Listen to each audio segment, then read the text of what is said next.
कैसे किसानों की आज सुध कोई एमएलए मंत्री नहीं ले रहा है। आने वाले टाइम में जब ये नेता लोग गांव में वोट मांगने आएंगे ना, तो इनका जूत के साथ स्वागत किया जाएगा और इनका गांव में नहीं घुसने दिया जाएगा। यूं तो बाढ़ के बीते हुए 1 महीने से ज़्यादा हो चला है, लेकिन किसानों की समस्याएं अभी भी बरकरार हैं। बता दें कि हालात कुछ ऐसे हो चले हैं कि बिना बरसात के भी इलाके में बाढ़ जैसे हालात बने हुए हैं। जहां पर इस समय मैं मौजूद हूं, ये रास्ता है शरीफगढ़ से खरिंडवे का। जीटी रोड पर ये रास्ता पड़ता है और बिल्कुल पीछे जो है 2 से 4 किलोमीटर खरिंडवा गांव है। ये बिल्कुल शरीफगढ़ से लेकर त्योड़ा त्योड़ी पूरा जो आसपास का इलाका है, ये जलमग्न क्यों है? क्योंकि पहाड़ों में बरसात होती है और भुगतना पड़ रहा है हरियाणा के किसानों को। अम्बाला के साथ ही कुरुक्षेत्र जिला लगता है, कुरुक्षेत्र जिले के किसान हैं, इनसे बात कर लेते हैं और जानते हैं। बता दूं कि ये मारकंडा नदी का ये पानी है, हिमा माजरा और खानपुरा के पास लगभग 1-1.5 किलोमीटर पूरा बंधा जो है वो टूटा हुआ बताया जा रहा है। और यहाँ पर जहाँ पर आपको पानी ही पानी नज़र आ रहा है, ये कोई नदी नहीं है बल्कि किसानों के खेत हैं। और तीसरी बार यहाँ पर किसानों ने फसल लगाई थी, धान की फसल जो है फिर से बर्बाद हो चली है। बात कर लेते हैं, कुछ किसान यहाँ मौजूद हैं। भाई साहब, ये हालात कब बने हैं, कब यहाँ पर पानी आया? भाई साहब, पहले तो आपका यहाँ पे पहुँचने का बहुत बहुत धन्यवाद। पिछले महीने की 9 तारीख से यही समस्या यहाँ पे है। चौथी बार पानी आ चुका है और जिम्मेदारों ने 3 बारी फसल लगा चुके हैं और तीनों बारी की फसल आपके सामने है भी ये वेस्ट हो चुकी है बिल्कुल।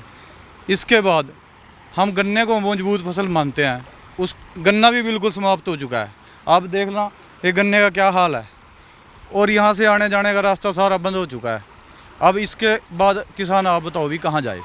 ये परसों पानी आ कहाँ से रहा? मारकंडा नदी मारकंडा नदी के टूटने से यहाँ पे पानी आया है।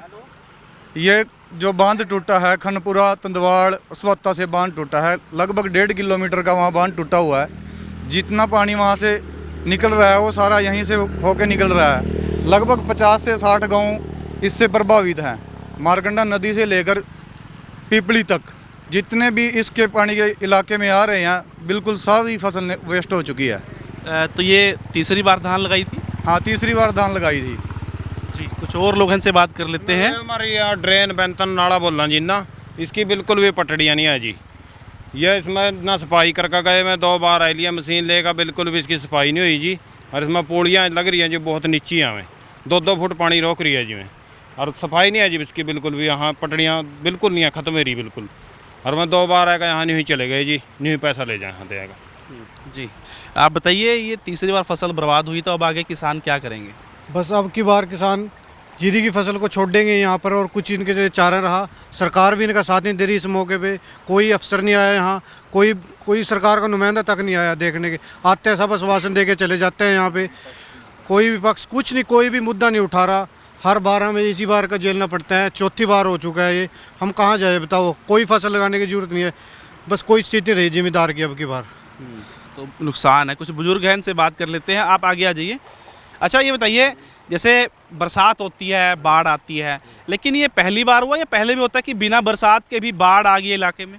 इतना पानी तो जी पहली बार आया जी, बिना बारिश के जी। यहाँ बहुत नुकसान हो गया जी, 3-3 फेरी जीरियाँ लगा लिया जी। और आगे कोई हल नहीं है जी इस बात का, आगे कुछ कर नहीं सकते इस पर जमीन में जी। कितना खर्चा आ गया प्रति एकड़?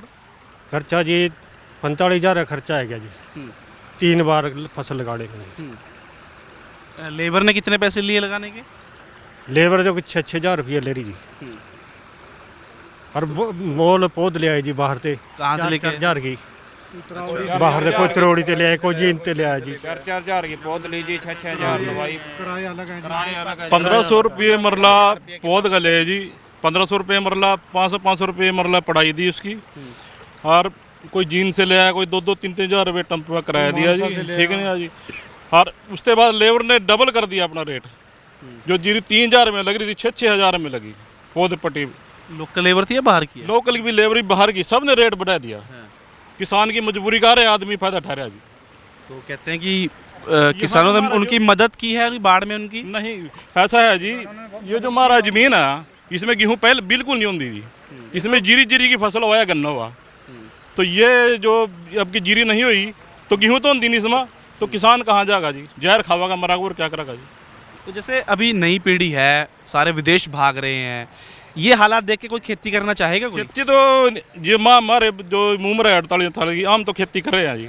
आगे कोई नवी पीढ़ी है बिल्कुल भी खेती के बानी आंदी, बाहर भाज रहे सब कुछ। अच्छा, युवा हैं, क्या समझते हैं खेती में अब फायदा है या घाटे का सौदा हो गया? अब तो घाटे का सौदा होगी जी, कुछ ऊपर से परमात्मा कर रहा है, कुछ जिम्मेदार भी बहुत घाटे में जानते जा रहे हैं जी बहुत।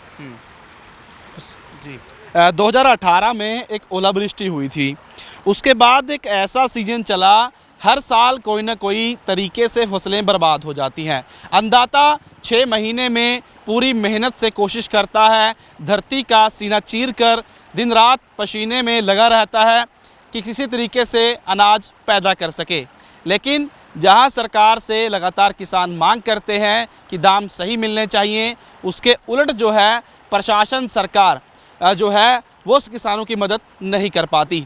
हालांकि बाढ़ 9 तारीख को पिछले महीने आई थी, उसके बाद हालात ठीक हो गए थे, लेकिन उसके बावजूद देख सकते हैं प्रशासन ने पीछे जो है वो बंदा बनाने की कोशिश नहीं की। अगर बंदा बन जाता तो फ़ायदा होता? हाँ जी, 100% फ़ायदा होता। इसके अलावा हमारे यहाँ एक और प्रॉब्लम है जी, जो दद्दूपुर नड़वी है वो सरकार ने डीनोटिफाई कर दिया है। यहाँ से तो डीनोटिफाई कर दिया, वो पीछे से कौन कराएगा उसको? पीछे से यमुनानगर का जितना पानी है सारा यहीं से आपका गुजर रहा है। वो गुजर रहा है जी। और जी अच्छा, आप बताइए, क्या कोई सूद लेने के लिए आया जब बाढ़ के बाद कोई हालात देखने?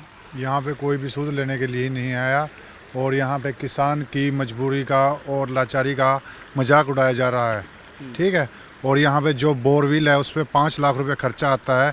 यहाँ मेरे इलाके में कम से कम 100 बोरवेल ख़राब हो चुके हैं ज़िम्मेदारों के।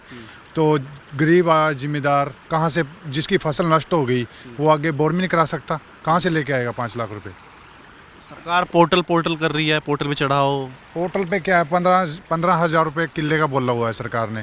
तो इसका बोरवेल पक्का 15,000 रुपये वो 2.5 एकड़ का है, वो 1 हेक्टेयर का है। 15,000 रुपये एकड़ का नहीं है। ऊँट के मुंह में जीरा देने वाली बात है। फिर इसमें तो लेबर भी हमारी एक बार की लेबर भी नहीं कंप्लीट होती। कितना खर्चा हुआ 1 एकड़ पे? 1 एकड़ पे अब 20,000 रुपये के आसपास खर्चा हुआ है। तो इन खेतों में क्या बने, खाली छोड़ने पड़े खाली कोई? रहेंगे। जैसे पानी का हालात हो रहा है ना, ये पानी पीछे नहीं रुका तो यहाँ कणक की भी फसल नहीं होगी, ये सारा साल ऐसे ही वेस्ट ये जाएगा। हालात पहली बार हुए हैं? पहली बार हुए हैं हालात। जी आप क्या कहना चाहते हैं? ये जी ऐसे है, अभी यहाँ तो कणक कोई नहीं थी, जीरी थी जो हो जाती थी। अब की बार वो जीरी भी नहीं आया जी यहाँ से। इतना बुरा हाल हो गया जिम्मेदार का, जिसने शादी करनी थी, जिसने कुछ करना था, बहुत पीछे हट चुका है जिम्मेदार। इसलिए जी सरकार ने कुछ सूझबूझ लेनी चाहिए। जिम्मेदारी की हालत तो बहुत कष्ट होती जा रही है जी। कोई आया इलाके में नेता कोई? तो कोई नहीं आया जी यहाँ पर। विधायक रामकरण है आपका? हाँ जी, हाँ जी। अच्छा आए थे एक बार, जी थोड़ा सा पता नहीं झूठा है कि पता नहीं सच्चा है, सवेरे आश्वासन दे के गए हैं कि जितनी प्रॉब्लम तुम्हें है तुम्हारी सारी सॉल्व करा देंगे। 25 तारीख से 70 शुरू है, भी वहाँ आपकी आवाज़ उठाएंगे। अब देखते हैं अभी कितना ये काम हो पाता है या नहीं हो पाता। तो आपके यहाँ तो विपक्ष भी नहीं है। देखिए, शाहबाद में विधायक जेजेपी के हैं रामकरण काड़ा, और बीजेपी का साथ है सरकार में, तो बीजेपी वाले भी विपक्ष नहीं है। कांग्रेस के एक नेता हुआ करते थे यहाँ पर, चुनाव उन्होंने लड़ा था, विधायक रहे हैं, और वो भी बीजेपी में शामिल हो चुके हैं। तो लोगों का कहना है कि डीसी साहब ना भी आया था एप्लीकेशन देगा जी, लिख का।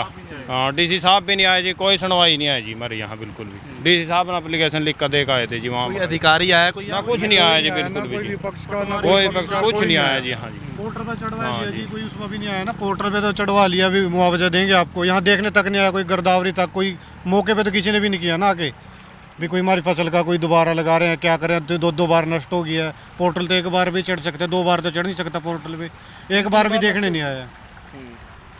तो कोई यहाँ पर नहीं पहुँचा है।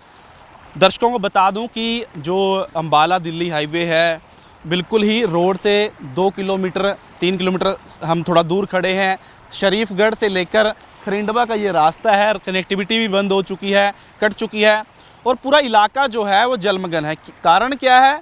जो श्री मार्कंडे जो नदी है, मार्कंडा नदी हिमा माजरा और खानपुरा के पास टूटी हुई है।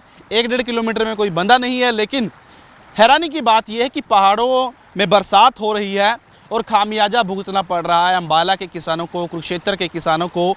तस्वीरें आपको साथ के साथ दिखाई। एक बार मैं चाहूँगा कि एक बार खेत में दिखा दें कोई अगर साथी कि कितना पानी खेत में, क्योंकि अभी हम रोड पे सड़क पर खड़े हैं और इधर आप आराम से इसमें सारे में धान थी, जिसमें सभी में दान थी जी, जहाँ तक नजर जा रही है दान ही थी। ये सारे में धान थी इसमें। तो इसका कोई चांस है बचने का भी? नहीं जी नहीं, एक दिन में पानी उतरता है, बचेगी नहीं। 10-20 दिन पानी में कहाँ बचेगी जी। कल पानी ज्यादा था इससे? हाँ जी, हाँ कल भी ज़्यादा था, आज तो बिल्कुल नहीं उतरा, आज तो उतना ही है पानी, कल जितना ही है बस। नारी पर लग रहा था वो, वहाँ काली काली सड़क आई। वहाँ तक पानी गया, जो ट्यूबवेल पे देखो निशानी लग रही पानी की, अच्छा, वहाँ तक पानी रहा है। कल था या बाढ़ के टाइम? बाढ़ के टाइम में। बाढ़ के टाइम में। तो सुना आपने, सभी किसान हैं शरीफगढ़ के, खरिंडवा के, तोड़ा तोड़ी जो भी इलाका पड़ता है, सभी किसान आसपास के यहाँ पहुँचे हैं। लेकिन अब इन खेतों का क्या बनेगा, क्योंकि अब इसमें तो कोई फसल होने से रही, धान तो अब इसमें कोई मतलब ही नहीं है। तीसरी बार किसानों ने धान की जो फसल है वो लगाई थी, बर्बाद हो चुकी है। नेता लोग आ रहे हैं, चुनावी बात कर रहे हैं, आश्वासन के अलावा किसानों को फ़िलहाल कुछ नहीं मिल रहा। सरकार कहती है कि पोर्टल पर डाटा अपलोड कर दो, जैसा कि विपक्षी भी कहते हैं पोर्टल की सरकार है, लेकिन अधिकारियों को यहाँ आना चाहिए। मुझे नहीं लगता 1 महीने से ज़्यादा समय में कोई भी अधिकारी सर्वे करने के लिए फ़िलहाल कोई पहुंचा है अम्बाला की, या बाकी ऐसी कोई रिपोर्ट हमारे पास नहीं है। लेकिन वाकई में शाहबाद के जो किसान हैं वो कहीं ना कहीं मुसीबत में है। शाहबाद ये सीट जो है उसमें मैं मौजूद हूँ। शरीफगढ़ से ये खरिंडवा का रास्ता है, जीटी रोड से बिल्कुल 4 किलोमीटर हटके है, और पूरा मारकंडा जो नदी है वो यहाँ पर टूटकर, जो कि बंधा टूटा हुआ था, वहाँ से पानी निकला और हेमा मजरा, खानपुरा या बाकी जो गांव हैं वहाँ से होते हुए एक बिल्कुल ही अलग ही नदी जो है वो अलग खेतों में से अब बह रही है। लेकिन अब सरकार को कहीं ना कहीं किसानों की सुध लेनी चाहिए।